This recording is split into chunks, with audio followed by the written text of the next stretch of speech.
ಈ ಚಟುವಟಿಕೆಯಲ್ಲಿ ಸೀಸದ ನೈಟ್ರೇಟ್ನ ಉಷ್ಣ ವಿಘಟನ ಕ್ರಿಯೆಯನ್ನು ಅಧ್ಯಯನ ಮಾಡಲಿದ್ದೇವೆ. ಇದಕ್ಕಾಗಿ ಪರೀಕ್ಷಾ ನಳಿಕೆ, ಬರ್ನರ್, ಟ್ಯಾಂಕ್ಸ್ ಹಾಗೂ ಸೀಸದ ನೈಟ್ರೇಟ್ ಪುಡಿ ಬಳಸಲಾಗುತ್ತದೆ. ಮೊದಲು ಸುಮಾರು 2 ಗ್ರಾಂ ಸೀಸದ ನೈಟ್ರೇಟ್ ಪುಡಿಯನ್ನು ಒಂದು ಪರೀಕ್ಷಾ ನಳಿಕೆಯಲ್ಲಿ ತೆಗೆದುಕೊಳ್ಳಿ. ಪ್ರಯೋಗವನ್ನು ಸುರಕ್ಷಿತವಾಗಿ ನಡೆಸಲು ಅಗತ್ಯ ಮುನ್ನೆಚ್ಚರಿಕೆಗಳನ್ನು ಪಾಲಿಸಿ. ಪುಡಿಯನ್ನು ನಳಿಕೆಯಲ್ಲಿ ಚೊಕಟವಾಗಿ ಇರಿಸಿ.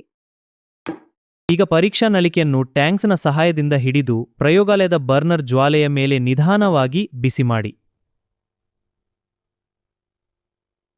ಬಿಸಿ ಮಾಡುವುದನ್ನು ಮುಂದುವರಿಸಿದಾಗ ಪರೀಕ್ಷಾ ನಳಿಕೆಯಿಂದ ಕಂದು ಬಣ್ಣದ ಹೊಗೆ ಹೊರಬರುತ್ತದೆ. ಈ ಹೊಗೆ ನೈಟ್ರೋಜನ್ ಡೈಆಕ್ಸೈಡ್ ಅನಿಲವಾಗಿದೆ. ಕ್ರಿಯೆ ಮುಂದುವರಿದಂತೆ ಪರೀಕ್ಷಾ ನಳಿಕೆಯೊಳಗೆ ಹಳದಿ ಬಣ್ಣದ ಸೀಸದ ಆಕ್ಸೈಡ್ ಉಳಿಯುತ್ತದೆ. ಇದರ ಜೊತೆಗೆ ಆಮ್ಲಜನಕ ಅನಿಲವು ಬಿಡುಗಡೆಯಾಗುತ್ತದೆ.